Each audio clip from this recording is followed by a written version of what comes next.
Blessed morning! So, praise God and thank God na ang bagyong uwan ay humina daw dahil tumama daw yung mata sa Sierra Madre. And dun sa Cordillera, ano yun? Yung tatlong mountain range ba yun? Kalimutan ko yung pangalan ng isa. So, once again, ginamit ni Lord itong kanyang creation to protect His people. And of course, prayer is indeed powerful talaga. Kasi from super typhoon na-weaken na lang ito sa typhoon level na lang siya. And parang as of Pag-asa pa-exit na yata, papunta na ng Taiwan. Pero let's still pray kasi magkakaroon pa rin daw ng mga effect yan. May pag-ulan-ulan pa rin, malakas ang hangin. So mag-ingat pa rin tayong lahat, lalo sa mga lugar na madaling bahain. Pero nakakatuwa kasi ako, share ko lang yung experience namin. Talagang for the very first time in my life, hindi ako natakot sa bagyo. Kahit na ganito yung mga news na malakas siya. Kasi for me, God is more powerful than anything eh. Si Lord ang nag-create ng maski yung mga fenomeno na yan. So siya rin ang meron siyang kapangyarihan para to stop this. 'Di ba? Kayang-kaya ni Lord kontrolin because He is a sovereign God. So, rested kaming family, we put our trust in the Lord that He will protect us and take care of us and will not let us to be harmed or mapinsala ng super typhoon na yan. Nothing is impossible naman kay Lord. Pwedeng niyang, like yung ito, yung nangyari na lumihis yung bagyo, pahinain niya, which He, ginawa naman talaga ni Lord, diba? Pero nakakalungkot lang kasi sa mga nababasa ko sa newsfeed. Ito share ko lang guys. Kasi mga tao, ito na sabi ko nga, prayer ko nga last time, Lord, sana ako sa pamamagitan ng situation na to, is matuto yung mga tao na makilala ka na, lumapit sa Kanya, 'di ba? Na ikaw yung panghawakan nila, hindi yung, parang, hindi lang dahil sa may panahon na, nasa panahon tayo ng sakuna, na kaya tayo tumatawag sa Kanya is dahil meron tayong, we are facing a big trouble or we are in the midst of calamity. Pero yung matuto tayong lumapit kay Lord dahil talagang magkaroon tayo ng personal relationship sa Kanya, even through the good and the bad times, diba? Hindi lang pag nasa alanganin tayo. Kasi ito na, ang inaalala ko, baka ang mga tao bumalik na naman sa dati, back to normal. Kapag nasa alanganin sila at nasa critical na situation, sobra yung pagtawag kay Lord, nagmamakaawa, humihingi ng tulong, ganyan. Nagpapakumbaba, ganyan, humihingi ng tawad, tulungan mo kami, Lord. Di ba may sinabi nga si Lord sa Matthew 6:21, not everyone who calls on me, Lord, Lord, di ba? Is talagang tunay na sumasampalataya.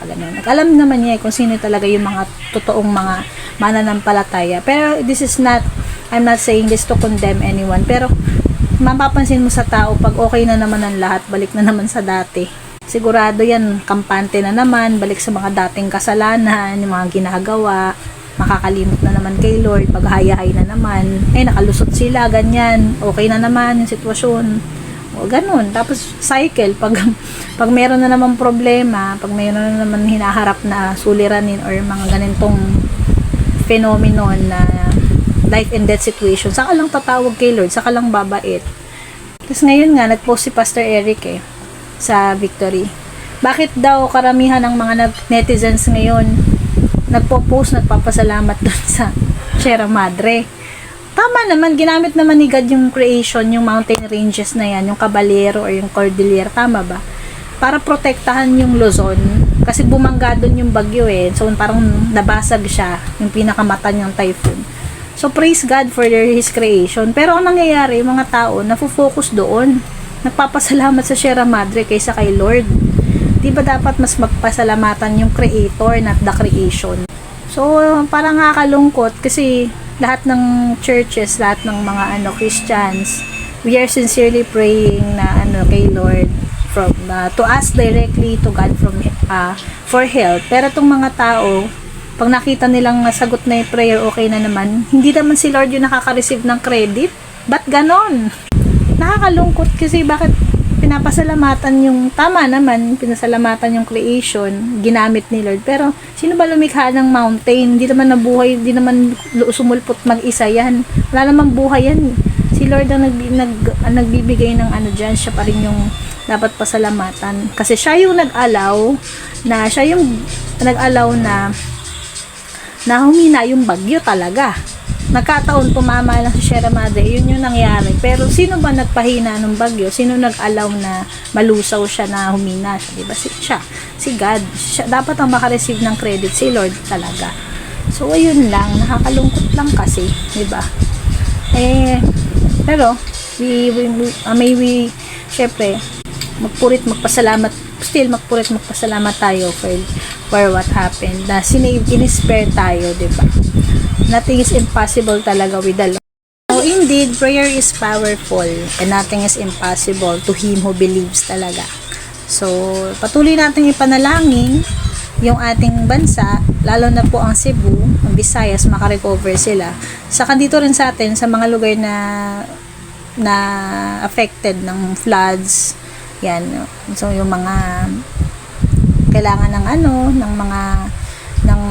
relief, ganyan, yung mga tao na nawala ng bahay, binaha sila, ganyan. So, pag-pray natin lagi yung ating fellow men, our whole country, diba? Hindi lang Pilipinas, pati yung lahat, pag-pray natin lahat. Kasi ngayon, we should really practice the heart of prayer, gratitude in everything, thanksgiving, imbis na magreklamo, magpasalamat kay Lord, and always put Him first in our lives. Hindi lang kapag may kailangan, hindi lang pag may problema, lalapit sa Lord, kundi kailangan all the time, in every day.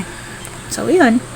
So, praise God, we are spared from the super typhoon na to. Another mighty act of God, another, all the credit ang glory belongs to Him talaga.